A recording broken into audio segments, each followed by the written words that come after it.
So we're going to first hear from Shannon and Nina. Okay, so thank you so much, Shannon and Nina, and over to you to hear your news and about the brilliant organisation. Here she. Good morning, sisters. We're grateful you gather round in the women's circle, the hub of humanity. The oldest fact of humanity is womanhood.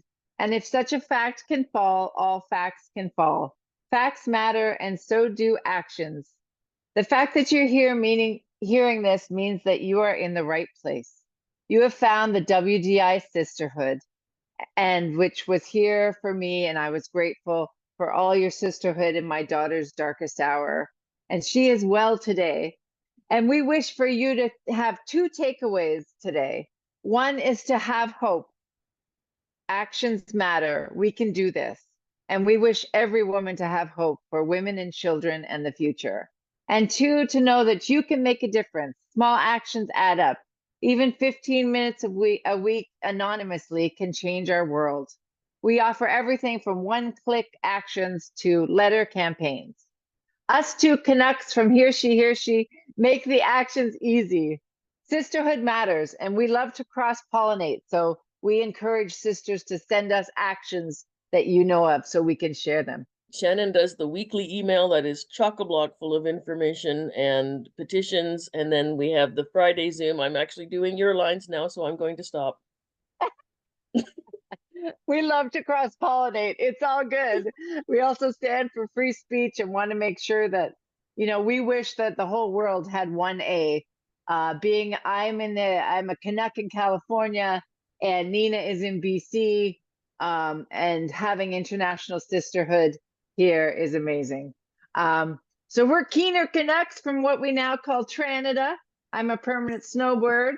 We're fighting the blasphemy and the AGP hosers, eh? And we're going to get their gitch in a knot and start a kerfuffle.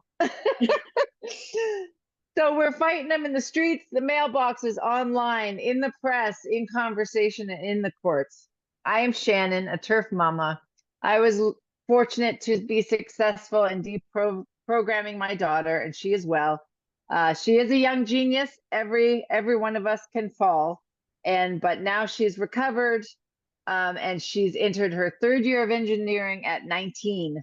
So she's back on track, and she's actually proud that she's a female. So she's not a full turf yet, but she's proud to be a female engineer. So it's always nice to share good news. I wish all mothers could have it, and we will fight until they do so. You can see Nina and ours other interviews that we've done with WDI for more information. And there's lots of links in the chat. Be sure to find your sisterhood in the chat and come to the breakout rooms for more togetherness. And there's a Q&A box as well that WDI has used that we can answer as well. So our work includes, so it was 2.5 years ago. We offer anonymous actions as well as in real life actions. And we just do one. I try and make it simple, one email per week, not to overload you. And then you can go through and see what might be in your area if you're able to do in-person actions.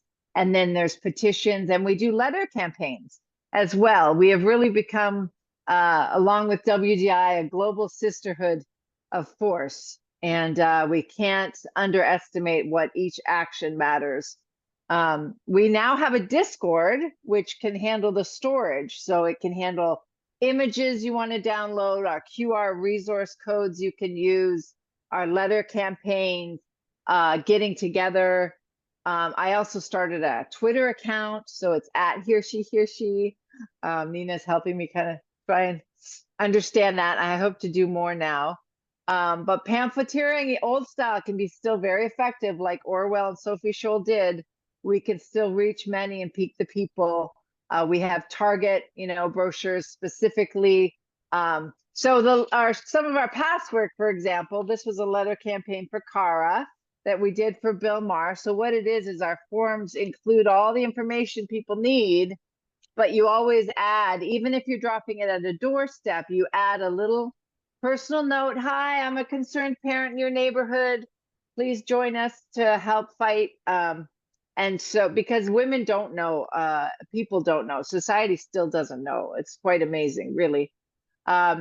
And we had written almost 400 letters to Riley Gaines and her team to remind them that we're fighting for them and that it wasn't right and that we support their sport. And look where she is today. So, you know, and then we had the campaign for the Olympics, right? So we had our brochures up here, XY equals guy, always. Something to know, no intersex BS. There's no non, there's no third. And then we had letters, which we also wrote even to the women who got beat up by men so that they would know we're fighting for them. I learned the hard way, but in time, that women are fighting for us and our children. Let's see, postcards against Scott Wiener, made him out to be the UK I'll know well, from the wall, the headmaster. I really think images are important, so we've made that. So some things we're doing is right now we've got to write to the UN rapporteur. We've got a turf in-house at the UN, but she needs our letters to use to demonstrate the passion and what's going on. So she needs to have from us that we exist and that we're fighting and what we need from her so that she can move that through. And then there's just the basics, how to do conversation, facts that make your conversation stronger. We know that trans maidens, we call them, not handmaidens, but trans maidens really hurt our heart. Gleefully feeding our girls to the wolves and not seeing that it's just men in a dress, and you can't choose both. You have to either pick women and children or a man in a dress. And when they say they've had the surgery, means they had a boob job. Doesn't mean that they've cut below. 98% of the men don't cut. So we also have girl cots, boycotts, girl cots, so that we can vote with every dollar, with our attention, with our money, from Amazon, as I call it, instead of Amazon, Amazon to Uber, knowing what the corporate money is doing. We get one body, there's two sexes, 3 LGB. End of story, no quarter. We need to get back to our women's circle, the hub of humanity. And now I'm going to hand it over to our fabulous Nina A. She's going to cover the lawsuits, 2 of the lawsuits that HearSheHearShe is of international importance. We need to remember that the courts, one, shouldn't allow compelled speech. We need to fight for that, especially in court for each suit. But these 2 challenge the international importance because Canada is the first to have compelled speech in common law. But 2 lawsuits challenge putting gender identity over women and children. So our dear sister, a young, homeless, disabled woman, is strong and she's fighting. She's going to take it to fight against the Salvation Army, having men in women's shelters. She dealt with it herself, and she is taking this on. And we can all support her by Cash App at HearSheHearShe. Every dollar counts, because obviously it's a David and Goliath situation, and Salvation Army has hired Denton's Law. So, and then there's actually Nina fighting the government itself as well. So I will let her take over. Okay, so the first item is in with the province of British Columbia. It's not quite a lawsuit yet. It's currently a human rights complaint at the BC Human Rights Commission and Tribunal. It is against the Salvation Army, which is an organization that is 2 years older than Canada itself. They provide they're one of the bigger shelter providers across Canada and the USA, and they get government funding for this. And so they have their policy where they are now supporting gender ideology against women. And they have a shelter where they say there's a women's floor and a men's floor, which doesn't mean much when someone can self-ID into it. I met the complainant randomly off of the Spinster website, and then we met in person and began hanging out. And she had filed the complaint initially on her own, and then at one point I stepped in and became advocate for her in the process. And they are now trying to dismiss it utterly because it's against because a component of it is against gender ideology, with the actual complaint being that they failed in their fiduciary duty to provide safe services to her. And so the point we're at with that is I have filed the paperwork to try to prevent them from canceling the from dismissing the claim, and have asked them to actually add the province of British Columbia for having created the policy, having created the funding programs that required all the nonprofits to then include this. For example, in the 90s, I was a volunteer at the Vancouver Women's Health Collective. I returned there in 2021 to learn that the archive of all of the work going back to the 1970s has been put through the shredder or thrown out. That was over 2,000 books, 4 filing cabinets of medical clippings, of decades of medical clippings from newspapers, as well as the most important doctor directory that women would fill out and help each other find doctors and access medical care. So the impact of gender ideology isn't just harm to women, but it meets the hate crime criteria of destroying documentation. And this is where the government levels are 100% responsible for these actions. We're waiting now. Salvation Army began using their in-house lawyers, and then they switched over to Denton's law firm, which is an international firm that's been pushing gender ideology, and they're donors to all the groups, and that's been a big part of the corporate takeover. So we are now waiting for a final submission from Denton's to counter, what we had put in, saying that she had, she'd filled out the form saying, she needed single sex, same sex, single sex accommodation and services, and that was denied to her. And we have invited the justice minister to join in, and they haven't written back. And yeah, Denton's is a very big law firm, and they started with a junior lawyer, and now they have a partner lawyer who's taken over. And that it's women lawyers is really more tragic, or at least women named lawyers.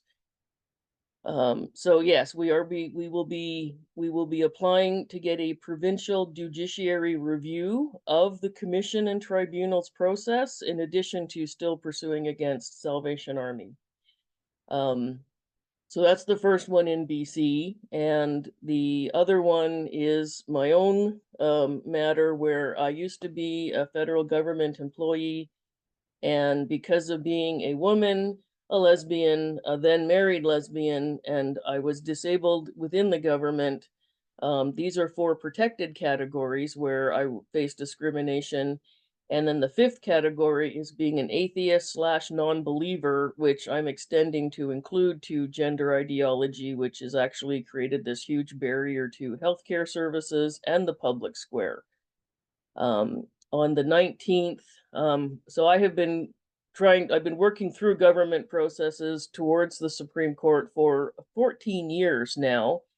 And the Supreme Court Registry on August 30th sent me a letter actually giving me a file number and 30 days to refile paperwork, which I did on the 19th. So I ended up sending several packages to the Government of Canada, 2 of its private sector assignees who provide benefits, and also the union for failing to protect me.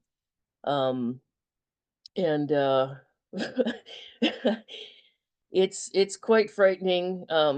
In college, when I learned about the 7 plot lines, I always wondered how, one person could go against their entire society, because how would their whole society even be aware of them? And my life has apparently answered that question. I'd like to show you right now is just the letterhead from the Supreme Court letter that I waited 14 years to get, going through after the internal processes from Transport Canada to the federal human rights complaint, a BC human rights complaint, and then federal court and federal appeals court. And now I got this letter that actually gave me a number. And that was very exciting and a long time overdue. And in case anyone thinks that letter writing doesn't help, I'd also like to show you this one I got from Buckingham Palace when I wrote to His Majesty King Charles III. And they actually wrote, "Thank you for your letter to the King. Whilst it was thoughtful of you to take the time to write as you did, I should inform you that it is not possible for His Majesty to do as you ask due to the nature of his position as constitutional sovereign. Nevertheless, I am to convey the King's warmest good wishes, which I would like to share with everybody. and then remind you to write to the UN Raconteur, and I'll throw the address back up there in just a minute. And the third and final part of my presentation is that I have joined the L community that Jenny Watson has started. And I've just yesterday taken on the role of I'm going to be doing the social media stuff for them as well. And if you haven't joined the L community, the link is there. And also because I'm in Vancouver, BC, vancouverlesbian.ca is where I organize meetups, and usually get told I'm a bigot for saying men can't be lesbians, even after decades of men claiming all women are bisexual, or I'm a lesbian because I'm attracted to lesbians, and that's not what it means. So yeah, so don't be nervous about writing. Royalty is actually incompatible with equality too. So remember, we're all people, women are people, and write to get what your concerns are, to the people in positions of power who can do something. And don't think that everyone in the civil service is really on board with this. Most of them are keeping their heads down to try to avoid being bullied, to hang on to their jobs. And mine was taken away from me because I was a woman and a lesbian, then married, and it's quite a bizarre thing in government. So I'll keep you updated to see what happens after all the responses come in, where my court case should be hopefully then proceeding. Yep, and the Salvation Army beast, we've got this young homeless woman who Nina has helped greatly in BC, but it's an international case. It can have, because Canada is part of common law, it can be a lot, and it's the Salvation Army. So well, the other part big. about Canada is when Canada did the Charter of Rights in the 1980s, it was the first nation who actually made women directly persons under the law. Previously, we had been the property of men we were related to. And the Charter of Rights gave women direct access to rights, and now gender ideology has taken it away and has oppressed inside of words that were already oppressed upon. And gender ideology was not a hand up to rights, but a leg over women's rights. And that is something I wrote directly to the BC Justice Minister, and was actually, they quoted it back to me. Nice. I love it. That's when your words matter, every action matters. Our Charter of Rights in Canada is our Constitution. It was 1982. Okay, yeah. So that's what, but at least it says male and female in that charter. So we have to fight for, they don't define male and female, because who knew that would need to get done. You didn't have to. The law was not, the law does not exist in a vacuum where people aren't supposed to be applying their actual knowledge and common sense. As I did write to King Charles, gender ideology has created a bizarreness in law where nobility may not self-ID into or out of titles, but peasants can. The Magna Carta was done so that the law was not the whim of the king, and gender ideology has made the law the whim of any peasant.